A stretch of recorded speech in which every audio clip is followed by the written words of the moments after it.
From the outside, my life seemed flawless. I had carved out a successful career in finance, one that I often joked had consumed my 20s entirely. The late nights, endless coffee cups, and sacrifices of weekends weren't for nothing, though. By 30, I'd secured a senior position, owned a sleek downtown apartment, and felt like I was finally hitting my stride. Despite all of this, my proudest achievement was how I'd supported my family along the way. My parents, ever the dreamers, had struggled financially for as long as I could remember, and my younger siblings relied on me more than they probably should have. I'd been the golden child, the dependable one who fixed things when they went wrong. That's why this holiday was so special. For the first time in years, I wasn't coming home as just a son or a brother, I was bringing someone important with me. Alyssa, my girlfriend of 2 years, had agreed to spend the holidays with my family. Alyssa was everything I'd ever wanted in a partner: kind, intelligent, and effortlessly charismatic. She'd heard all my stories about growing up in a chaotic but loving household and seemed genuinely excited to meet the people I often spoke so highly of. I had spent weeks hyping up my family to her. My parents, Tom and Susan, had a knack for making holidays magical despite their quirks. My younger brother, Eric, was a laid-back charmer, and my sister, Megan, was the firecracker of the family. Together, we had an energy that could light up any room. I painted a picture of warmth and togetherness, though I left out the occasional bouts of passive aggressiveness or the way certain memories from my childhood still stung if I thought about them too long. The drive to the family home felt surreal. Snow dusted the winding roads leading to the small town where I grew up, the landscape a postcard-perfect scene of winter. Alyssa's excitement was infectious as she pointed out every sparkling light display along the way. I couldn't help but feel a swell of pride. This was going to be the holiday where everything came together, where my past and present finally merged seamlessly. When we arrived, the house looked just as I'd remembered, though the paint was a little more weathered, and the yard seemed smaller than it had in my childhood. My parents greeted us with open arms, pulling Alyssa into the kind of bear hugs that made me chuckle. Eric and Megan were already inside, teasing each other over mugs of hot cocoa, the scene as cozy as I'd described it to Alyssa countless times. The evening began effortlessly.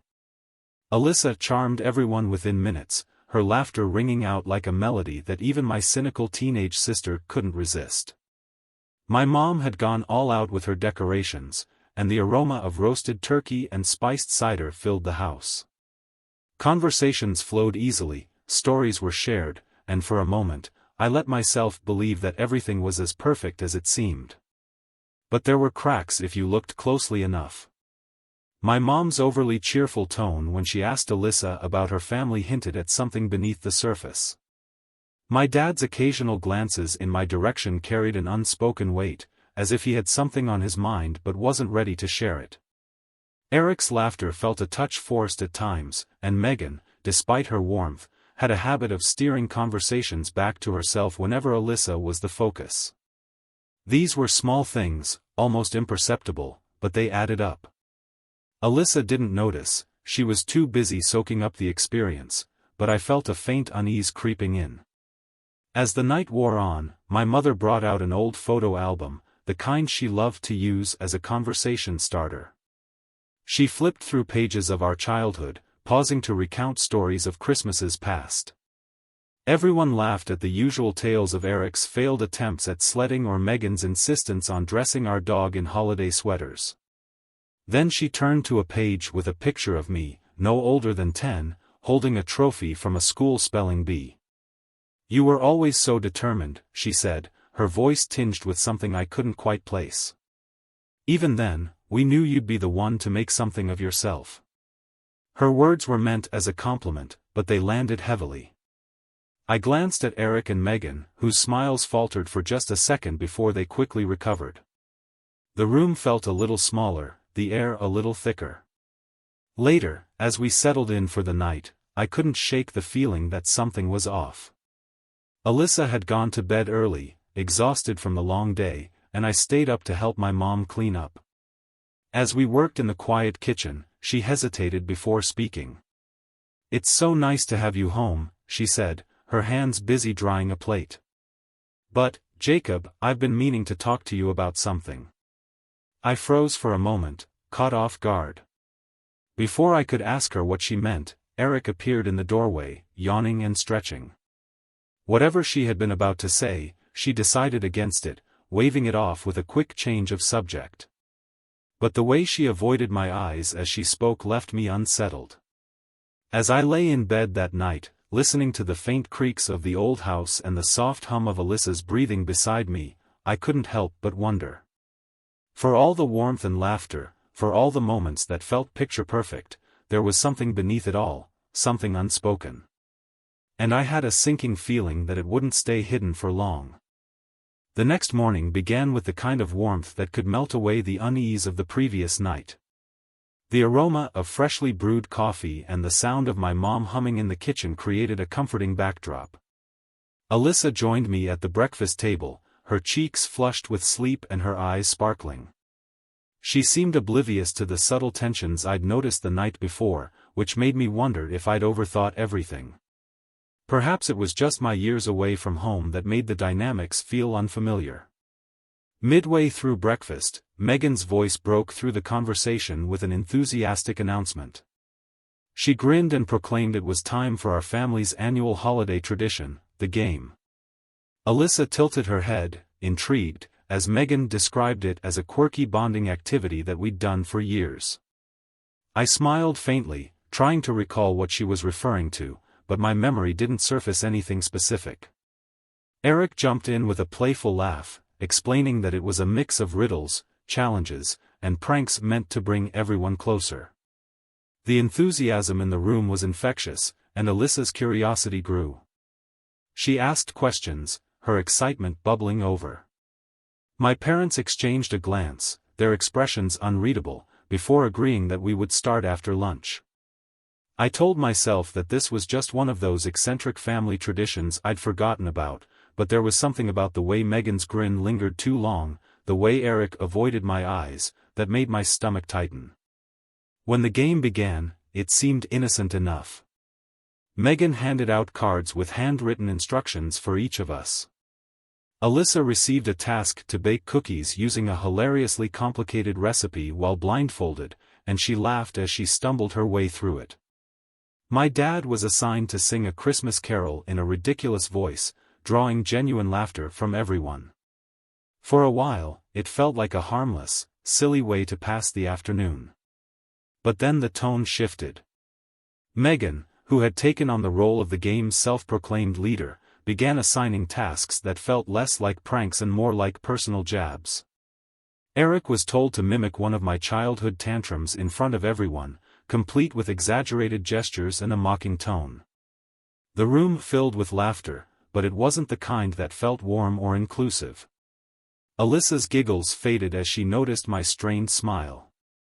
I tried to shrug it off, telling myself it was just playful ribbing, but the pit in my stomach grew.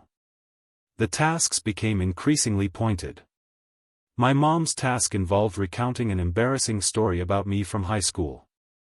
While everyone laughed, I caught the edge in her voice as she added details I'd never shared with anyone outside the family.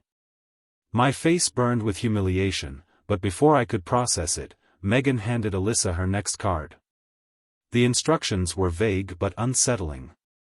Alyssa was told to participate in a surprise challenge that required her to wear a blindfold while Megan and Eric whispered instructions in her ear. She hesitated, glancing at me for reassurance. I wanted to stop it, but everyone's expectant eyes were on us. I forced a smile and nodded, even as every instinct screamed at me to intervene. As the blindfold went on, Megan's grin widened. The whispers turned into quiet laughter, and Alyssa's cheeks flushed as she fumbled through the task. She was told to find specific objects around the room while Megan and Eric deliberately misled her, causing her to trip over furniture and bump into walls. The laughter grew louder, but it wasn't the kind that invited participation. It was laughter that felt sharp, almost cruel. My discomfort escalated as I watched Alyssa's confidence falter. She laughed nervously, trying to play along, but I could see the cracks forming. When she reached for what she thought was an ornament, only to grab a sticky concoction Megan had prepared, her face crumpled in confusion and embarrassment. My mom and dad didn't intervene, their smiles strained but complicit. The breaking point came when Megan gleefully announced the final task of the round.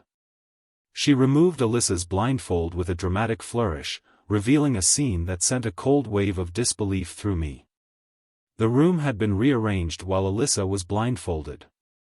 Every piece of furniture was turned upside down, and the floor was littered with absurd props, feathers, glitter, and a pie that had clearly been waiting for this moment. Alyssa, disoriented and vulnerable, was instructed to sit in the only chair left upright, unaware that it had been rigged with a prank mechanism. The moment she sat, a loud pop echoed, and she was doused in flour. The laughter that erupted was deafening, but it didn't drown out Alyssa's stunned silence. She sat frozen, her cheeks red with a mix of shock and humiliation. My own laughter died in my throat as I processed the scene. This wasn't just a harmless prank. It was targeted, mean-spirited, and deeply uncomfortable. Alyssa's eyes searched for mine, her expression pleading for an explanation I didn't have. I stood there, torn between the family I'd spent my life defending and the woman who trusted me enough to walk into this chaos. The room was still filled with laughter, but to me, it sounded hollow. I'd always known my family had a streak of cruelty disguised as humor, but seeing it directed at Alyssa was a wake-up call. For the first time, I couldn't rationalize their behavior. The golden image I'd painted for her was crumbling, and I didn't know how to stop it. The rest of the day passed in a haze. Alyssa retreated to the guest room, her polite smile hiding the hurt that lingered in her eyes. I tried to speak to her, to explain that this wasn't what our family traditions were supposed to be, but the words felt hollow even as I said them. As I lay awake that night, the laughter from earlier replayed in my mind, each echo a reminder of how quickly things had spiraled. The cracks in my family's perfect facade were no longer just visible, they were gaping holes, impossible to ignore. The next morning, the tension in the air was palpable. Alyssa's polite smiles had grown thinner, and her usual warmth seemed dimmed. As my family gathered for breakfast, their laughter carried an edge that felt too sharp, too loud. I couldn't ignore the sinking feeling in my chest anymore. The memory of Alyssa, humiliated and coated in flour, replayed in my mind, each replay fueling a simmering anger I could no longer suppress. As the dishes clinked and conversation floated around the table, I found my voice cutting through the noise, firmer and sharper than I intended. My words, laden with accusation, called out the events of the previous day for what they were. I described how the so-called tradition had crossed a line, how it wasn't just fun or games but targeted cruelty disguised as humor. I pointed out the looks on their faces, the way their laughter wasn't shared but directed, meant to belittle rather than bond. The table fell silent, their smiles vanishing as quickly as they had appeared. Megan was the first to speak, her tone dripping with incredulity. She dismissed my concerns as overreactions, rolling her eyes and claiming that it had all been harmless fun. Eric followed, his voice calm but condescending, insisting that I was taking everything too seriously. Even my mom, the person I'd always thought of as the glue holding the family together, brushed off my words, laughing nervously and calling me sensitive. I turned to Alyssa, who sat quietly, her gaze fixed on the table. Her silence spoke volumes. She was holding back, not wanting to escalate the situation, but the hurt in her eyes was undeniable. It was that look that pushed me over the edge. I couldn't let them treat her, or me, like this any longer. I stood, my chair scraping loudly against the floor, and addressed them with a resolve I hadn't known I possessed.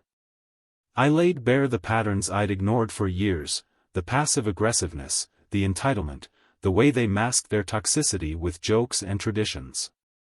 I called out their lack of accountability, their refusal to acknowledge how their actions impacted those around them.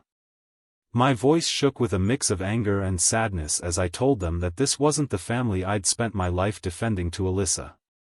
Their reactions were a mixture of indignation and disbelief. Megan's smirk returned, her tone laced with sarcasm as she accused me of ruining the holidays. Eric's usual charm faded, replaced by a cold detachment that stung more than any words could. My mom's face hardened, her expression a mask of disappointment, as if my words were a betrayal rather than an honest reckoning. My dad remained silent, his gaze fixed on his coffee cup, unwilling or unable to meet my eyes. The turning point came when Megan, with a dismissive wave of her hand, told me to lighten up. That was it, the final crack that broke whatever illusions I'd held about my family. I announced, with a clarity that surprised even me, that Alyssa and I were leaving. I wouldn't subject her to this anymore, and I wouldn't allow myself to be complicit in their behavior. Their protests were immediate and loud. Megan accused me of being dramatic, while Eric laughed bitterly, claiming I was making a big deal out of nothing. My mom's voice wavered as she asked me to stay, not out of genuine remorse but to maintain appearances. Even my dad, who rarely spoke during conflicts, muttered something about not causing a scene. But their words no longer held power over me. I gathered the gifts we'd brought, packing them back into the car as their protests grew more desperate. Alyssa stood by my side, her quiet strength a reminder of why I was doing this. As we loaded the last of our things, Megan's voice rose above the rest, shouting something cruel and cutting that I chose to ignore. It didn't matter anymore. The drive away from the house was heavy with unspoken words. Alyssa reached for my hand, her touch grounding me as I wrestled with the emotions swirling inside me. Anger, sadness, guilt, they all fought for dominance, but underneath it all was a sense of relief. For the first time, I'd stood up to my family, not just for myself but for someone I cared deeply about. It wasn't easy, and it didn't feel like victory, but it felt like truth. As the miles stretched between us and the family home, I began to see things more clearly. I thought about the years I'd spent trying to justify their behavior, convincing myself that their actions came from a place of love. But love wasn't supposed to hurt like this. Love wasn't supposed to humiliate or belittle. It wasn't supposed to demand loyalty at the expense of self-respect. Alyssa sat quietly beside me, her hand resting lightly on mine. Though she said nothing, her expression spoke volumes, a quiet mix of pride and relief that told me everything I needed to know.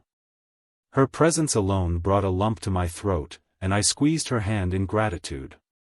I didn't have the strength to say anything just yet, but her silent support was more than enough. The emotional fallout of the confrontation lingered, but so did a sense of resolve. I realized that leaving wasn't just a physical act, it was a declaration of my boundaries, a statement that I wouldn't accept their behavior anymore. It hurt to walk away, to sever ties with the people I'd grown up with, but it also felt necessary. By the time we reached the outskirts of town, the snow began to fall again, blanketing the road ahead in white. It felt symbolic, a fresh start waiting just beyond the horizon. I didn't know what the future held, but I knew one thing for certain: I wouldn't let my past define it. The drive back home stretched longer than it should have. The silence in the car wasn't oppressive, but it carried a weight that neither of us could ignore. Snowflakes danced in the headlights, their delicate beauty a sharp contrast to the storm of emotions swirling inside me. I gripped the steering wheel tightly, my mind replaying every word, every look from the confrontation with my family. Each memory felt like a sharp edge, cutting through the illusions I had built over years. Alyssa's presence beside me was a quiet reassurance. She didn't force conversation, didn't try to fill the silence with platitudes or empty words. Instead, she rested her hand lightly on my arm, a simple gesture that anchored me in the moment. The radio played softly in the background, the familiar melodies blending with the hum of the engine. It wasn't until we reached a rest stop, a lone beacon of light in the darkness, that she finally spoke. Her voice was gentle but firm, a mix of concern and understanding. She didn't ask questions that demanded answers I wasn't ready to give. Instead, she talked about how she admired my courage, how proud she was of me for standing up for both of us. She acknowledged the pain it must have caused, the complicated tangle of love and betrayal that came with confronting family. Her words felt like a balm, soothing the rawness I hadn't even realized was there. We sat in the car, the engine idling to keep the cold at bay, as I found myself opening up in a way I hadn't before. I spoke about my family, the good memories, the times when their love had felt unconditional, and the darker moments I'd tried to bury. I confessed how hard it was to reconcile the two, to accept that the same people who had supported me through life could also be the source of so much pain. Alyssa listened without interruption, her expression a mix of empathy and quiet strength. As the miles rolled on, something inside me began to shift. For so long, I had clung to an idealized version of my family, convincing myself that their flaws were minor, their missteps forgivable. But the events of the past 2 days had stripped away that veneer, leaving me with the stark truth. Their behavior wasn't just a series of isolated incidents, it was a pattern, a deeply ingrained dynamic that thrived on manipulation and control. I had spent years excusing it, rationalizing it, and now, for the first time, I saw it for what it was. This realization was both painful and liberating. It hurt to acknowledge that the people I'd loved so deeply could be so flawed, but it also gave me a sense of clarity I hadn't had before. I didn't have to carry the weight of their actions anymore. I didn't have to justify their choices or let their dysfunction define me. It was a bitter pill to swallow, but it also felt like the first step toward healing. Alyssa's support during this time was unwavering. She shared her own experiences with family conflict, offering insights that helped me make sense of my emotions. She didn't try to diminish my pain or offer easy solutions. Instead, she stood beside me, giving me the space to process while reminding me that I wasn't alone. Her empathy and patience deepened our bond in a way I hadn't expected. For the first time in a long time, I felt like I had someone who truly understood me, who saw the parts of myself I tried to hide and accepted them without hesitation. When we finally reached the city, the skyline glowing softly against the dark sky, a sense of relief washed over me. Home had never felt more like a sanctuary. As we unpacked the car, Alyssa's laughter at some small mishap, a bag tipping over, spilling its contents, brought a smile to my face. Her ability to find lightness even in heavy moments was something I deeply admired. It reminded me that while I couldn't change the past, I had the power to shape my future. That night, as we sat together on the couch, sipping hot tea and wrapped in blankets, I found myself reflecting on the concept of family. For so long, I had believed that family was something unbreakable, a bond that had to be preserved at all costs. But now, I realized that family wasn't just about shared blood or history. It was about respect, understanding, and love that didn't come with conditions or expectations. It was about the people who stood by you, who supported you without trying to control or diminish you. Alyssa's presence was a testament to that kind of love. She didn't demand perfection or loyalty at the expense of my well-being.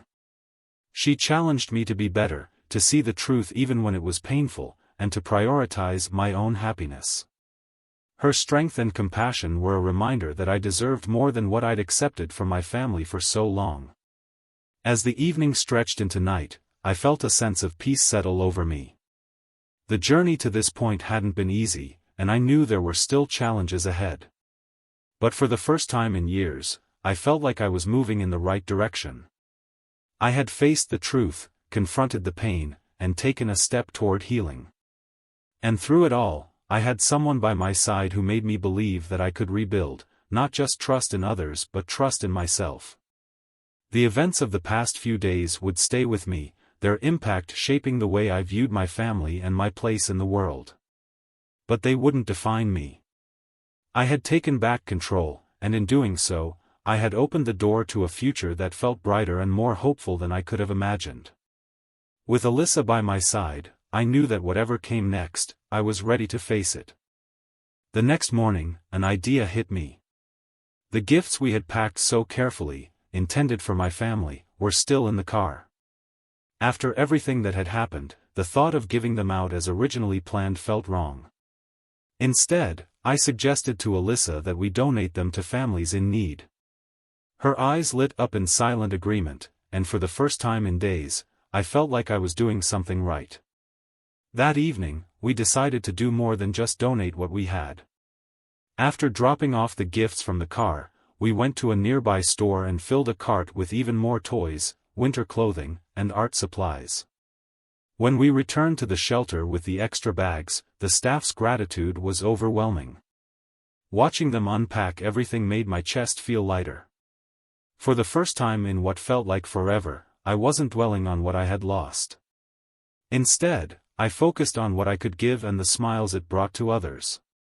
The children at the shelter approached us hesitantly at first, their curiosity evident in the way they peeked at the brightly wrapped boxes.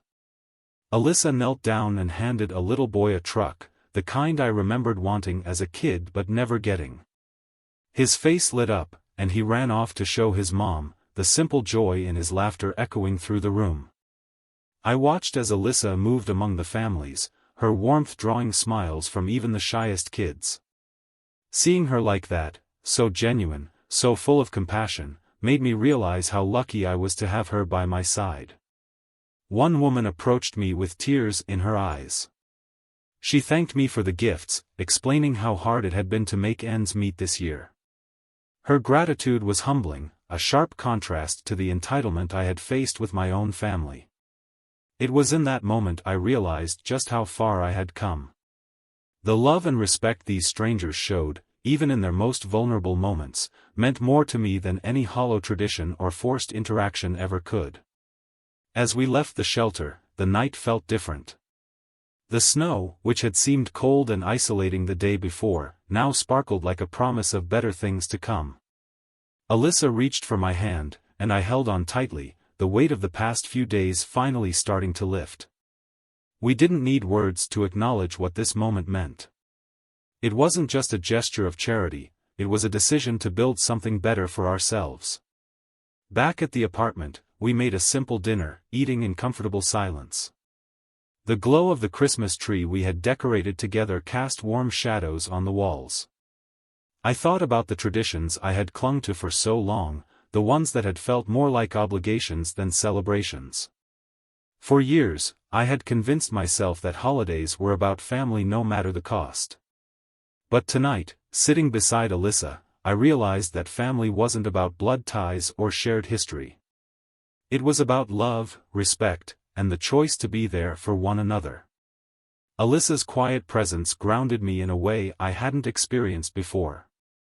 She didn't push me to talk about what I was feeling or try to fix things with empty reassurances. Instead, she let me sit with my thoughts, her hand resting on mine, her gaze steady and supportive. It was the kind of love I hadn't realized I needed, the kind that didn't demand but simply existed, unshakable and true. We made a pact that night to start our own traditions. It wouldn't be about gifts or elaborate plans but about creating memories that mattered. Maybe next year, we'd volunteer together, or host a small dinner for friends who had nowhere else to go. The details didn't matter as much as the intention behind them. What mattered was that we were choosing to shape our own lives, to build something meaningful together. As I lay in bed that night, Alyssa's breathing soft and steady beside me, I felt a sense of peace I hadn't known in years. The events of the past few days still lingered, their edges sharp and unyielding, but they no longer defined me. For the first time, I saw them as a turning point, a painful but necessary step towards something better. This Christmas hadn't gone the way I'd planned, but in its own way, it had given me more than I ever expected. It had given me clarity, purpose, and the resolve to move forward. The road ahead wouldn't be easy. I knew there would be moments when the weight of it all would press down on me again, when doubt and regret would creep back in. But I also knew I had Alyssa, and together, we could face whatever came next. As sleep took me, I whispered a silent promise to myself, to let go of the past, to embrace the future, and to build a life worth celebrating every day, not just once a year. The fallout came sooner than expected.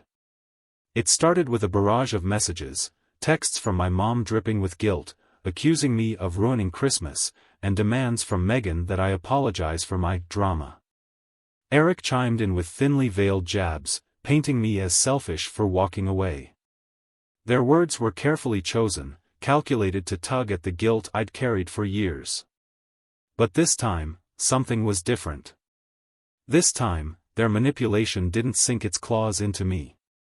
I responded with calm detachment, something I'd never managed before. I told them I stood by my decision and wouldn't engage further. The silence that followed was deafening, but it was a silence I welcomed. For once, I wasn't scrambling to mend the cracks or shoulder the blame. For once, I was free. That freedom wasn't without its struggles. In the days that followed, I grappled with a mix of emotions: grief for the family I'd idealized, anger at their refusal to change, and relief at finally prioritizing my well-being. Alyssa was my anchor through it all, her quiet support reminding me that I wasn't alone. She never pushed me to share more than I was ready to, but her presence was a constant reassurance. One evening, as we sat together on the couch, I reflected on how far I'd come.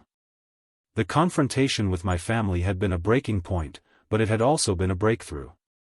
For years, I'd told myself that family came first, that their flaws were just part of who they were. But now, I saw things clearly. Love shouldn't come with conditions or demands. It shouldn't hurt more than it heals. Alyssa and I began focusing on the future. We planned small but meaningful changes to our lives, starting with how we approached the holidays. Instead of dreading forced traditions, we embraced the freedom to create our own. We talked about hosting a friend's dinner next year, opening our home to people who needed a place to feel safe and loved. The idea of building something positive from the pain felt empowering. My family didn't disappear entirely. Over the weeks, there were more attempts to pull me back in, a mix of guilt, anger, and half-hearted apologies. But I held firm. I realized that maintaining my boundaries wasn't just about keeping them out, it was about letting myself heal. Each time I chose not to engage, it felt like reclaiming a piece of myself they'd taken. Alyssa and I grew closer through it all. The challenges we faced only strengthened our bond, showing me what real partnership looked like. She didn't just stand beside me, she stood with me, unwavering in her belief that we deserved better than what I'd left behind. Her love was steady, not demanding or conditional, and it became the foundation on which I began to rebuild. Months later, as spring began to bloom, I found myself reflecting on the journey. The distance from my family gave me perspective, allowing me to see the patterns I'd been blind to for so long. Their manipulations, their unwillingness to take responsibility, these were things I couldn't fix, and I no longer felt obligated to try. Letting go wasn't easy, but it was necessary. Alyssa and I spent that spring focusing on the life we wanted to create. We planted a small garden on our balcony, started volunteering regularly at the shelter, and made a habit of celebrating the small wins. Every step we took felt like a move away from the toxicity of my past and toward a future defined by love and respect. Looking back, that Christmas marked a turning point in my life. It wasn't the holiday I'd envisioned, but it was the one I needed. It taught me that family isn't just about shared blood or memories. It's about the people who show up, who support you without asking for something in return. It's about love that lifts you up rather than holds you down. In the end, I found my peace not in trying to fix what was broken, but in walking away and building something new. And as I stood on the balcony one evening, watching the first hints of summer color the sky, I knew I'd made the right choice. Family wasn't something I'd lost. It was something I was creating, one moment, one decision at a time.